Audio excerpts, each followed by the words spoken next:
Welcome to the Making Sense of Martech podcast. I'm Jacqueline Freedman, And I'm Juan Mendoza. and this is Office Hours. And we cut through the noise and discuss the latest and greatest in the Martech landscape. So first, let's dive in. Another week, another office hours. It's great to see you, Jacqueline. How you doing? I'm doing well. How is the morning treating you? The morning's treating me great. We just finished a production video with the famous Scott Brinker, the Martech maestro himself. And the video is called You Are the Change Agent. It's our new event that's coming up in New York City on the 18th and 19th of November. And Scott has been tracking, obviously, the Martech landscape for more than 10 years now, but he's paid a particular focus on the emergence of AI in the Martech stack. And the title, You Are the Change Agent, is awesome because it's just this really encouraging statement to say that in the midst of slop and AI automation everywhere, employment insecurity, he's just got a really positive message to say that, like, this stuff cannot work. Like, you cannot embed AI into your organization without having some seriously experienced and talented people driving those initiatives in the organization. So his keynote is coming up on that event, Martech World Forum, New York, on the 18th and 19th of November. Really looking forward to it. Scott's a dear friend of ours in our business, and he's just always got amazing insights. So that's what's really getting me excited this week. Understandably. Anytime hearing from the godfather of Martech is always a good time in my eyes. But something actually we did last week, which I thought we would talk to the audience about. Have you ever sat through a really boring QBR, a quarterly business review, Jacqueline? Almost all of them, and I've sometimes had to lead them as well.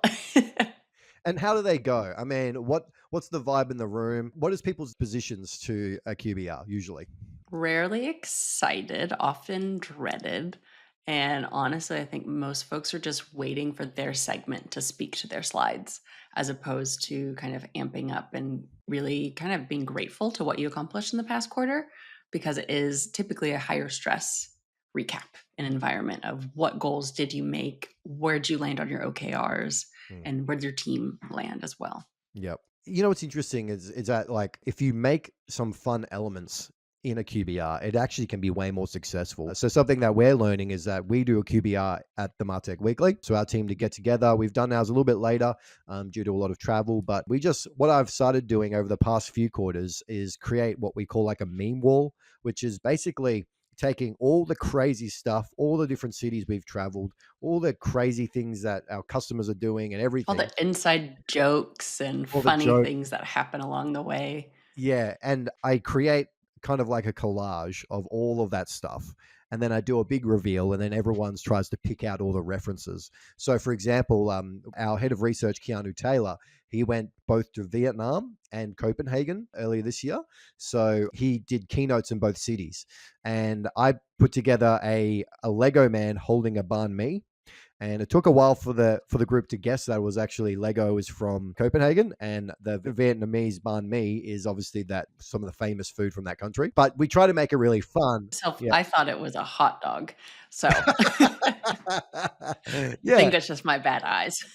Yeah, and it's kind of hilarious because what I've noticed, particularly with our company, is that people expect it now, and so when the team comes onto the QBR meeting, they're all like, "Where's the meme wall?" and they're ready for it, right? And we build anticipation around it, but it just kind of flips on its head because then we go through all the boring stuff, our revenue growth, and all of the different things we've achieved, the things we haven't achieved, and updates financially, and all those things that you normally run through in a QBR. But creating anticipation for your QBR is something that, I don't know, it's quite fun. I highly recommend, if your business has a culture for that, try and inject an element of fun because it builds a really positive energy. I actually think the conversation that flows out of QBR is more productive just because people are they're having more fun with it.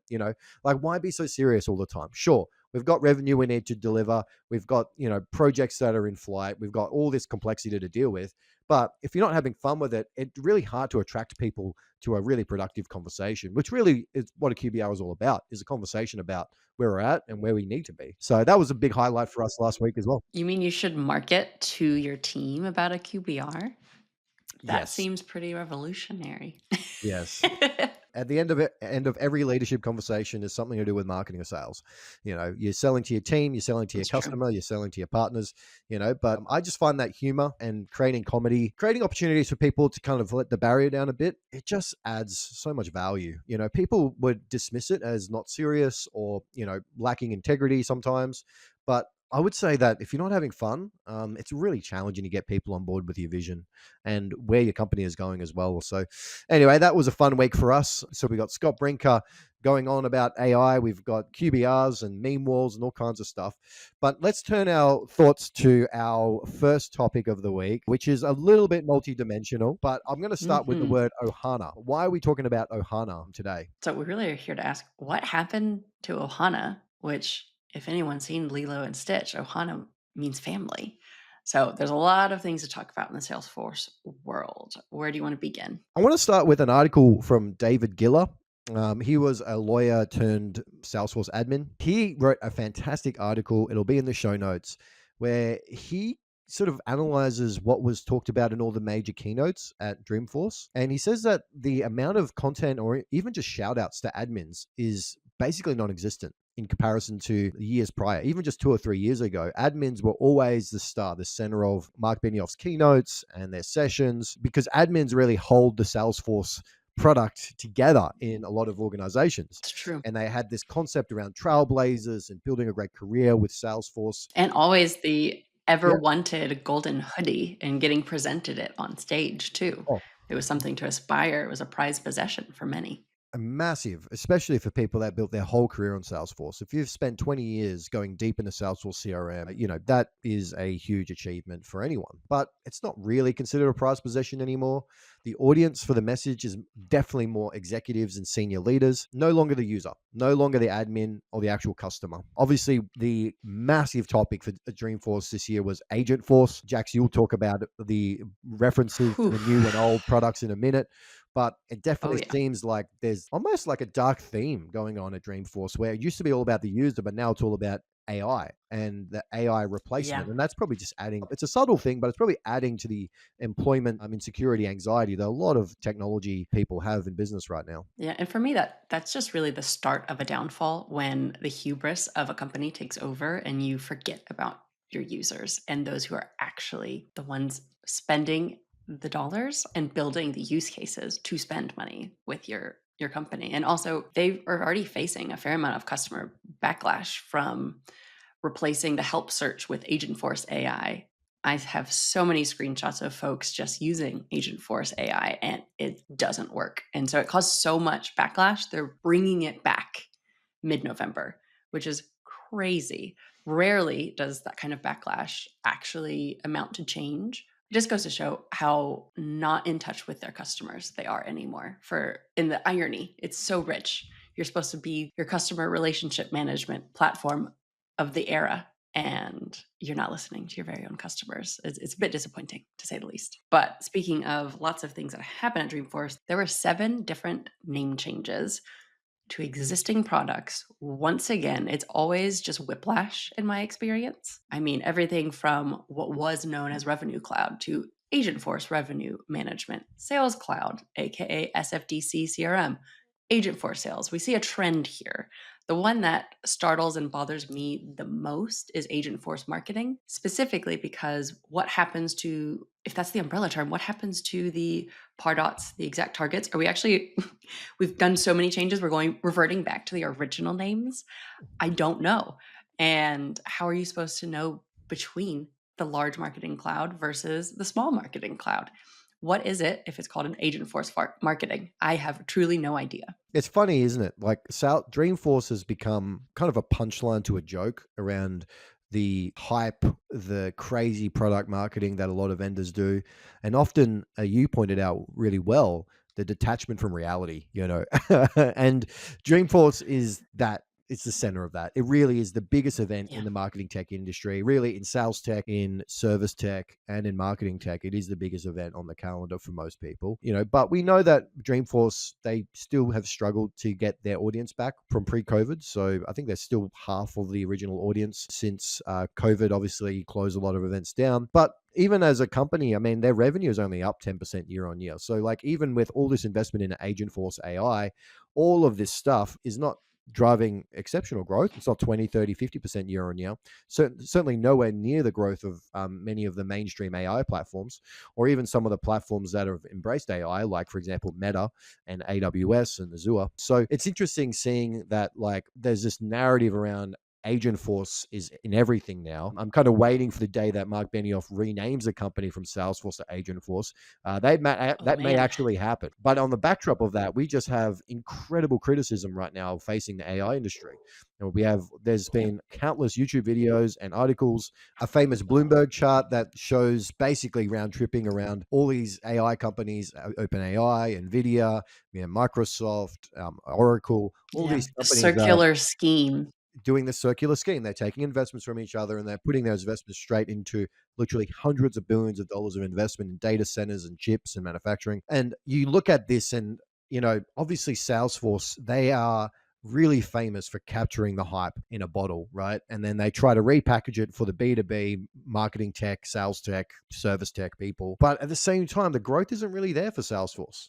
This is not a banner year for them. And so I would say that it's a very interesting like repackaging, renaming, not a lot of new product announcements, a lot of ecosystem announcements and partner announcements, but it's not as though They're now Salesforce, partnered with OpenAI, and yeah, you think that would be a little bit splashier, but guess what? Every company that's worth their druthers knows to outsource and partner at this point. It's that's more right. about your ecosystem that you're part of. Yeah. So large organizations like Salesforce and Adobe, the ones that are really those massive enterprise MarTech players, you start to think, well, it does start to feel like this is the end of the road. You know, it doesn't seem Mhm. like a whole new rebirth for the company. It feels very much like Salesforce is just trying to keep pace with all the other players that are out innovating them. And, all power to them. And, Salesforce is a mega powerhouse in product marketing, probably the best in the world around B2B product marketing. I would beg to differ. I You would say can't they keep renaming your products to and be considered best in product marketing. I would say that there's an angle there that the renaming, the relabeling, Well, something to do with it sows and creates confusion. It means you're less likely to know what you own or what you rent and annually in your contracts, where you have to oh truly yeah, break it down in order to dissect and yeah. translate what Mm, an invoice or a purchase order says versus what you're mm. actually getting. Here's the thing. I think Salesforce, particularly Benioff, he's the mastermind behind a lot of this stuff. My point of view here is that Salesforce know that novelty will always drive sales. So if they have That's new fair. names for stuff, if they're constantly coming out with new products, a lot of them will fail. Novelty is actually good, But they not just didn't for even them. come out with a new product this year, Exactly. seemingly. And so Maybe they they don't. did, but it got buried under the name changes. There's not a lot. And so that's the challenge is that I think that's why I say they're very good at product marketing because they're very good at tapping into novelty and tapping into executive demand for new products, new ideas, new solutions each year. Think about Apple, right? Apple keep releasing basically the same iPhone, slightly improved chips every year, right? This year they did the iPhone Air and they did the iPhone Pro with a new design. And it blew up because of the novelty, right? But really, they just made the same iPhone slimmer, no major updates. They even dropped a lot of their Apple AI, Apple Intelligence as well. There is an angle there it's smart product marketing in a way to continue to release new names and new novelty all the time because we do have a salacious interest in novelty, and it is a big part of the Yeah, tech we like world. new, new, new. We love the new. And so, but again, that's why I think it's almost the end of the road for Salesforce because we all know that Salesforce is not the core of, they're not building the next technology here. There are so many vendors building up natively on agentic platforms and LLMs. Salesforce will definitely live in the old world. And so they can't just keep rebranding the same stuff to new names. It really has no substance to it until they actually do some proper engineering and product. So that's what I mean. Their product marketing is so good that they can kind of mask over that, still get a massive amount of attention, still drive a huge audience Unless with you can Dreamforce. read through the You know, BS. yeah, but like sometimes BS just works. It just works, Yeah, and for a vendor, sometimes doing the BS game, it's not necessarily ethical or helpful, but it's not um, advisable. people want it. People want the fantasy. Yeah. People want the new product marketing. So that's sort of the idea there. But you had an interesting comment around Benioff saying something at Dreamforce. I see the parallels of Benioff's current mental state and kind of vision of the world and how it directly impacts and relates to the strategy of Salesforce. I mean, he said he wanted the National Guard at San Francisco, which, without getting into the politics of America right this second, he said, we don't have enough cops. So if they can be cops, I'm all for it. Has he stepped foot in San Francisco once? Has he even really gone down the street to necessitate this. And of course, he received backlash and feedback. And he eventually walked it back with his PR and crisis comms team, saying, having closely listened to my fellow San Franciscans and our local officials, and after the largest and safest Dreamforce in our history, I do not believe the National Guard is needed to address the safety in San Francisco. Talk about just pulling the foot out of your mouth, and he needs to pull the foot out of his mouth for his own company as well. Otherwise, their trajectory is no longer getting fired for buying IBM. It's going to be, you're not going to get fired for buying Salesforce, and that's not a compliment. That's very much so. And, again, Benioff is very much involved in politics. And in a lot of ways, he's been part of a massive part of the history of the city. But you also, like, there's an irony and a parallel there where I just returned from San Francisco about 3 weeks ago. And when I'm in San Francisco, it feels like a lawless city. You've got this insane homelessness problem. You take one walk down the Mission, or the Tenderloin, it is terrible. It is really quite sad. But then on the flip side, you've got these companies that are absolutely pushing the most innovative technology that we've ever seen known to humanity, literally around the corner, like 5-minute walk away. And that juxtaposition of both of those things happening, it's in the water, I think, in San Francisco, where there's this sense of how far can we push stuff? How extreme can your lifestyle can be? How far can you push drugs so that you're living on the streets? Is the same mentality of how far can we push our product? How far can we boost our profits with the shareholders? There's this element of lawlessness or this like radical independent mentality that I think drives a lot of technology companies in the area. And Benioff's been really part of that for a long time. Entrepreneurship is in San Francisco. That's really the birthplace of a lot of technology entrepreneurship. And Mark Benioff has been leading that for 20 plus years now. So, he's always involved in politics, but I would say that, even just with Salesforce, there is this lawlessness that's part of the city, which kind of bleeds into tech quite a bit. So I'm not I surprised. agree with you, but I completely Yeah. disagree with you also. I mean, every city, no matter which city we're talking about, has pockets where it's not as great. I've stayed in the Tenderloin. I don't recommend it, but also same could be said about New York, LA, London, you name it around the world. There's going to be pockets that are not the most idyllic, and that is due to other systemic issues that we don't need to talk about in this podcast. However, it's worth knowing and noting, yes, lawlessness is true in San Francisco, but that is really for lack of regulation and lack of the legislature doing their job. However, but that does not equate to San Francisco being, I'll just say, a country or something like that. It's something you have to recognize as part of the fabric of any city. And so clearly he probably also doesn't know what the price of gas or what the price of a milk carton is, which seems to be also appropriate for a number of different billionaires. But I digress. Shall we move on to the next biggest topic that's been stopping the world this week? So by now you probably have heard about the AWS outage. I was working. Not heard, felt. I felt it as well. I was working in Asana last night doing some marketing work with my team, and then I couldn't access Asana. And then our Slack integration stopped working. And then all of our platforms went down at once. And we're like, okay, now this is a great excuse to go to the gym and not work. But yeah, massive outage this week. Affected companies: Asana, Bloomreach, Braze, Clay, Customer IO, Delta Airlines, United Airlines, Iterable, Klaviyo, McDonald's, Moengage, Venmo, Zapier. You name it. Runs the gamut. It's a massive outage of, I think it was a US1 data center and had something to do with DynamoDB. Yes, East One. Yeah, East One. That's right. Yeah. So, and I think that's like sort of the core of their data cloud. But yeah, I was following the Reddit threads last night, seeing all these people basically going, yep, I've been called up I think it happened at like 2 a.m. in the morning or something. And so Eastern time. And so a lot of people call up in the middle of the night, massive outages, a lot of challenges. Actually, one person, Mehdi Dowdy, he's the CEO of a company called Catchpoint. He estimates that the AWS service disruptions over the day has resulted in billions of dollars in loss. So you think of every single transaction, every single flight that's been impacted by that for those airlines, all of those customer service requests, integrations breaking, apps breaking. There's also a massive vulnerability issue where when developers and engineers are scrambling to get back online, often they'll take shortcuts to get back online, which is Yep. security vulnerabilities as well. So I saw lots of Reddit threads about that where people are like, oh, yep, there's someone that's trying to attack our website right now. It's half online or some stuff's online. It's hosted elsewhere. So yeah, massive outage. And, this isn't the first time. We've seen several outages like this in the past, but it's one of those fascinating things where we've got this crazy AI innovation going on, but then one outage can really ground, literally thousands of companies and what they can do day to day. And Mercury wasn't even in retrograde. Usually you're in retrograde when these types of things happen.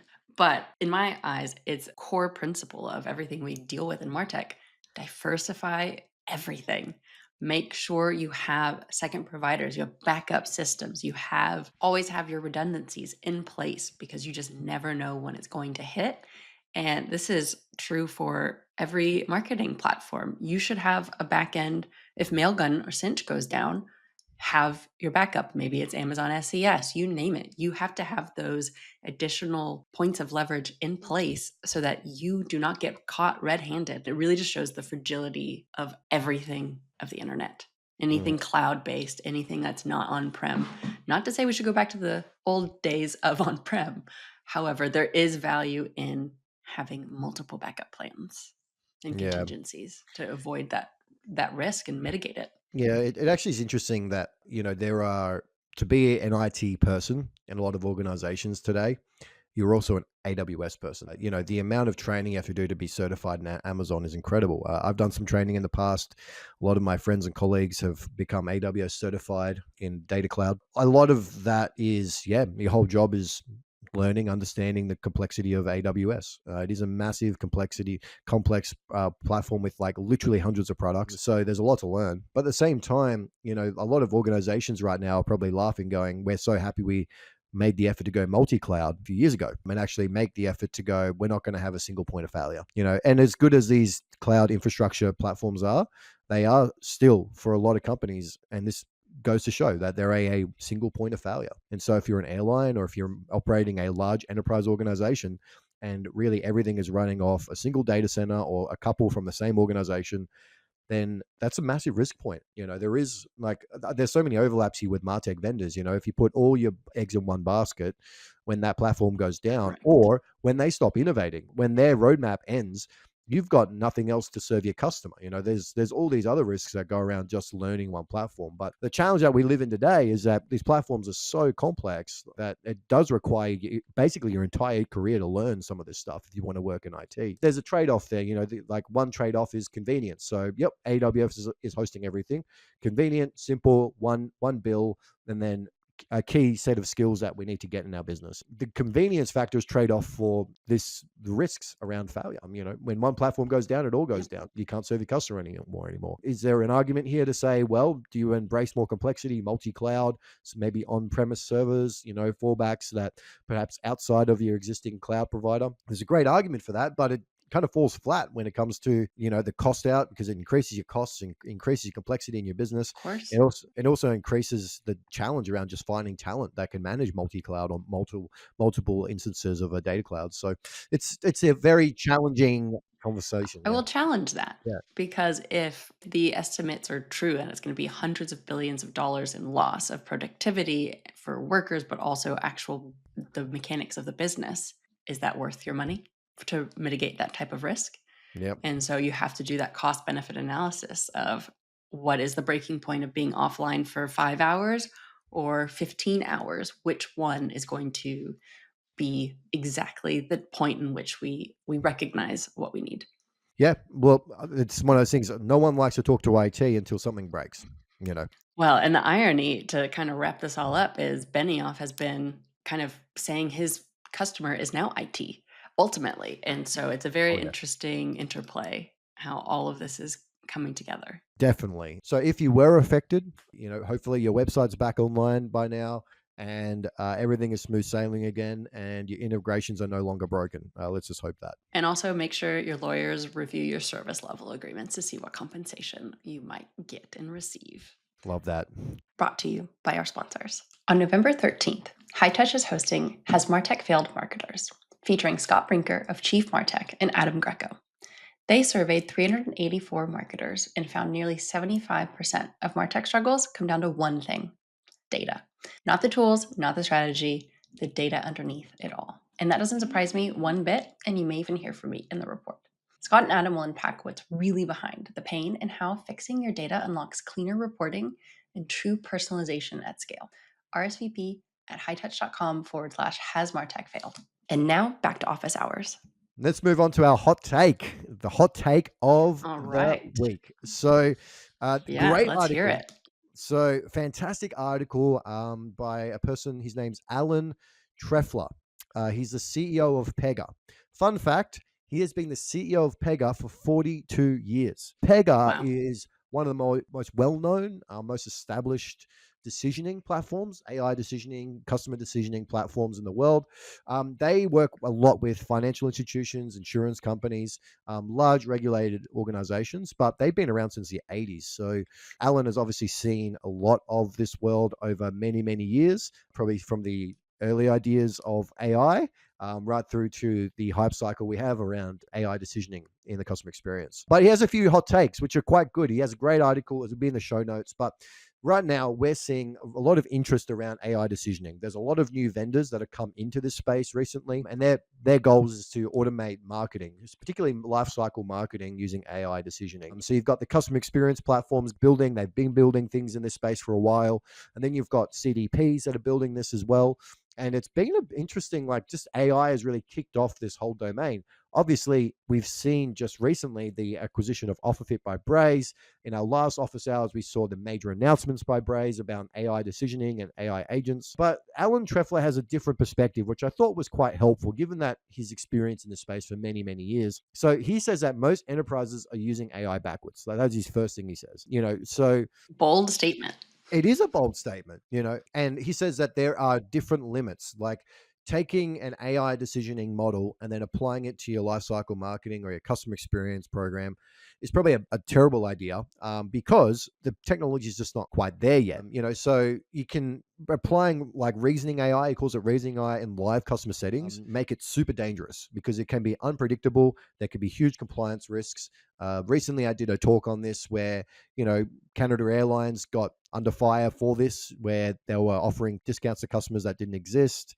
There was a famous one early in the hype Ruh-roh. cycle, around an AI chatbot that was produced by, I think it was Chevrolet, a car dealership. And then someone used the chatbot to do their maths homework for them. And so there's this argument to say, well, deploying it in a live customer scenario is still very unpredictable and it makes it extremely dangerous. Yeah, I definitely agree with his sentiments and thoughts. It's kind of cart before horse. We got to wait a little bit more for a lot of the components. That said, I do agree with him that using reasoning and some decisioning makes a lot of sense. However, of course, you still need that human intervention and human just check-ins and guardrails. It's not a quick and easy switch or format or way of thinking either. Because it's interesting, like when I think about the customer journey, I don't know how many customer journey maps I've created over my time. Some massively complex, some are relatively simple, acquisition, interest, and then conversion. Then you got your life cycle motion around retention and win back and all of that. What is the purpose of a customer journey map? I think most people get it wrong when they say, oh, this accurately reflects the customer's journey. There Oh, is no singular. there is no, like Google said this years and years ago. They said it's a messy middle. There's always going to be this interplay. Customers see a product, they visit the website, they come back, they talk to a friend. There's all this offline stuff that you'll never be able to learn about your customer. You never. No matter how much we want to surveil our customer and put a camera around their neck and follow them around wherever they go, we'll never know That's just creepy. exactly where, but I'm sure that would be helpful, right? It's like, okay, well, customer walked into a Yeah. store, who they talk to next, Yeah, Yeah, I see customer like journey mapping is actually a blueprint internally just to know what the touch points are. yeah, And a practice I enjoy doing is like once a quarter, identify 10 random users of some sort and identify what you can track of what their journey was to see if you can learn or glean anything from it. And similarly, you should do the same thing for your, top 10 closed won deals or, 10 highest paying customers. yep, See what's working for them and see if there are trends or aspects through yep. analysis that you can replicate and implement as a result. Yeah. And sometimes it really is just that simple. You want to grow as a business? Well, where do your best paying, most reliable customers come from? And Like people forget do that more of that. Yeah. often. Yeah. But AI, there's this argument, this philosophy that says that, well, if you're dealing with like all these different types of customers and massive complexity of millions of different customers, there's no way you can learn that. There is no list of, I'll just do more of that, especially for multi-channel, multi-brand, different SKUs, all kinds of stuff. If you're going into, for example, if you're going into Walmart and you're buying groceries, it's very different from buying a TV. It's very different from buying alcohol. Those journeys are all different based on the product. And so I think that the argument here that's being made is that generating an ideas, brainstorming, improving your systems is great for AI. But when you're using what he calls semantic AI, so semantic AI, when it's running, it's still automating, but it's for approved workflows. So going back to this Right. idea of the customer journey is really about the workflows and the paths that you set down for the customer. So instead of it going, oh, okay, which roads do the customers go down? It's actually us saying, no, this is the road that we want customers to go down. We want them to convert this way. We want them to buy on this website. We want them to click on this email. We want them to do these things, right? And it's more of an intent from the business of what the journey could look like, as opposed to following what the actual customer does. But without having those paths, I call them pathways in place, AI decisioning is just way too unpredictable. You have to give it guardrails. Yeah. And I don't think any vendor would argue with me and say I'm wrong there. I would say that, guardrails are really important, especially for big organizations. But at the same time, I think there's an argument to say here that unleashing an LLM or a AI decisioning model without having absolute clarity of your content, your channels, and what you actually want for the customer will probably end in a lack of results because there is no focus, and even worse, disaster. You do not want to be like Air Canada. You do not want to be like many Yeah. companies that have hit the headlines where they've received something random or weird or even slightly creepy because we've unleashed an AI platform to go and do it. My challenge to the industry is that we can do better. Like having Without a doubt. having platforms hallucinate and give wrong information or false information to a customer, or even worse, promise things that don't even exist. We're better than that. What We about like those future-looking statements? We love those. What do you mean? yeah. So, Ugh. so I think his argument is trusted workflows. It's a bit of a hot take. I really like this perspective because, this person's a veteran. Like he's been in this space, seen it grow for longer than For sure. even I've been alive. So, so that's it's very Yeah. fascinating. So And I agree that's with kind him. of We my just need to argument. apply the Mm. AI where it belongs and not just kind of cram it and jam it into things because we want it to look and sound nice, when in reality, makes your life that much harder and your customer is less likely to be happy. Yeah. The argument I make right now when we talk to our customers on the advisory side, I said, well, do you want to be in your career? Do you want to be executive first or do you want to be customer first? And what I mean by that is if your executives, your leadership is saying we have to embrace AI and you're scrambling trying to build AI initiatives to please them, that's not serving your customer. No matter how which way you Correct. spin it, no matter what arguments they're giving you, they are giving you pressure to adopt AI for whatever context they have. It's not customer centric. So always go back Yeah. to what is going to serve our customer in the best possible way. To build off what we share with our advisory clients, it's very similar, echoing to folks I know in the space who are like, hey, I need to integrate AI. What do I do? And that's the wrong question. It's what do we want to accomplish? What are our gaps? Have we performed a gap analysis? Do we even know where we could automate things more than, because not everything can be automated, but some things can be, and some things can leverage AI to automate. So it's really understanding what you need to do to accomplish what your customer ultimately is looking for. And so, with that, I believe we have an office hours question. Yes, and this one is an anonymous question. So this person didn't want to expose their team or their business, but she says this. She asks this question. I feel like my team is struggling with analysis paralysis. We spend a lot of time analyzing data, deliberating between correlations and figuring out attribution, and it's getting worse with AI adoption pressure. But it's actually impacting our ability to execute new experiences for our customers. What are some ways we can actually overcome this challenge? Jacqueline, I'm sure you've seen this in your prior work in so many ways. I see it every day with our Oh, yeah. advisory customers. What advice would you have for this person? I think of a few things. So, I mean, I'll give a horror story first. I've been in a situation where There was 9 months worth of analysis that equated to just what common sense is. So I love to first off think through common sense of what is my initial reaction, then really breed a culture of experimentation of like, let's just try it, have a very immediate, quick goal, and then hopefully easily track the long tail end of it, similar to what the Shopify team does. Every single thing they resurface and check a year later. But beyond that, we've talked about experimentation, we've talked about common sense, but I think one item that gets very much overlooked, except for with really excellent leaders, is gut instincts. If you're a marketer, it's art and science can only get you so far. You have to tap into what your customer is wanting or yearning for that they don't even know they want. And oftentimes, it's not going to be in your data because that's already old, it's already past. And so you really have to be creative and combine the gut instinct with experimentation, but also never forget common sense. Mm. What are your thoughts? What's missing? I'm reminded of last night dinner, family dinner around the table. So I made a spanakopita. It's a very beautiful, delicious. It's kind of like a pie with phyllo pastry. It's a Greek recipe, an amazing meal. I'll absolutely love it. But I've got young kids, and they are so risk adverse when it comes to eating food. So what I gave them a slab each, and I said, okay, I want you to try this. It's going to be really yum. And you know what they did? They nibbled around the edges, right? They picked off stuff from the top and they nibble around the edges, the tiniest little bites you'll ever see, right? And my kids remind me a lot of this question. I mean, I'll tell you why. When a company or a marketing team are nibbling around the edges, they're deliberating around data, they're not making any decisions until they have absolute clarity. It's kind of like my kids. They're not just willing to take a bite and take a risk, you know. And what's underneath Yep. this is often analysis paralysis is a symptom. The root cause of it is a lack of courage and a lack of risk taking in your organization. And Yes, sure, and yep, a lack of courage and risk taking from above. Oftentimes, that is a top down yeah, approach and just a misunderstanding and misuse of a team. yeah.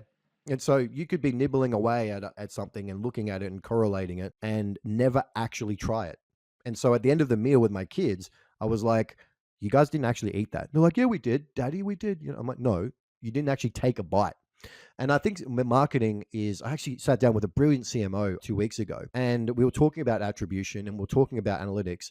And I said, well, you know, there's some stuff that you just cannot measure. Like there's some stuff that impacts your brand or builds visibility or, you know, really works well, but you won't know it for 24 months. You won't know it for 12 months.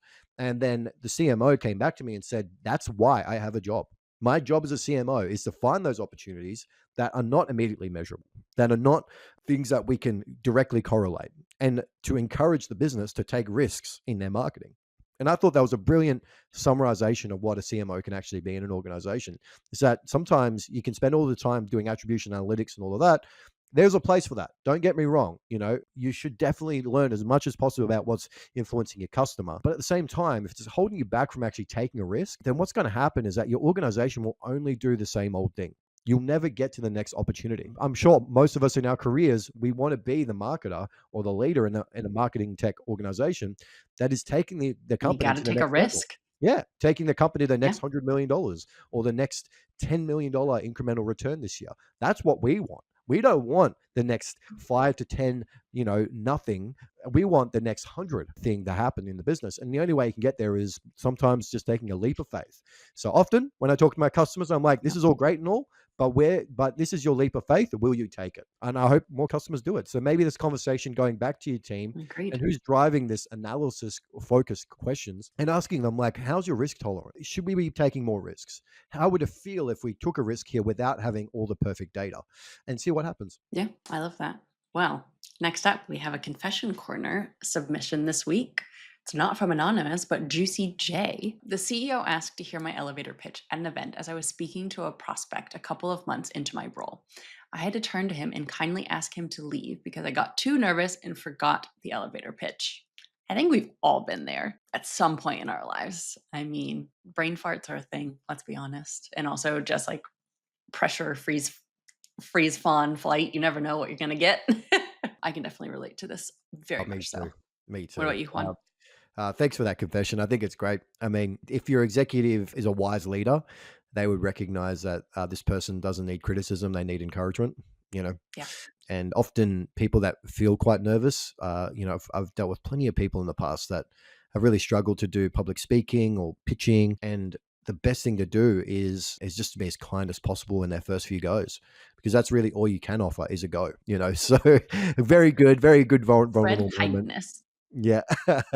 Yeah. A wise leader would encourage them, you know, wouldn't criticize them, would encourage them to go, do what you need to do to get your first few out, you know, and then we can improve from there. So sometimes it's really just starting, you know, and actually it's tied up Yeah, with the previous question. Starting something is way more valuable than talking about it constantly, you know, and that's true. an executive that encourages you to take that risk and to do that pitch and to try it, even though you're super nervous. Courage is a massive part of marketing, you know, more than people realize, I think. Often taking that first leap of courage is a really encouraging step for people. They can go, I did that, Yeah, you you know, gotta be brave. yeah, you got to be brave. You know, there's always the first time when you do an executive presentation. There's always the first time you do an onstage Always. keynote. You know, and on the first time, often it's never going to be amazing, but it's amazing that people would still go ahead and do it, even though they know that they're not fully skilled or ready to do that. So, go all power to them, I think. Oh, yeah. Well, with that, don't forget to submit your confessions or your questions to us. We'll include you potentially in the next office hours, but roll us out, Juan. Well, thank you so much for joining us again for another Making Sense of Martech office hours. If you'd like to subscribe, you can go to martechweekly.com/podcast. Drop your email in there and you get an update for every episode that goes out. But until then, we say stay curious.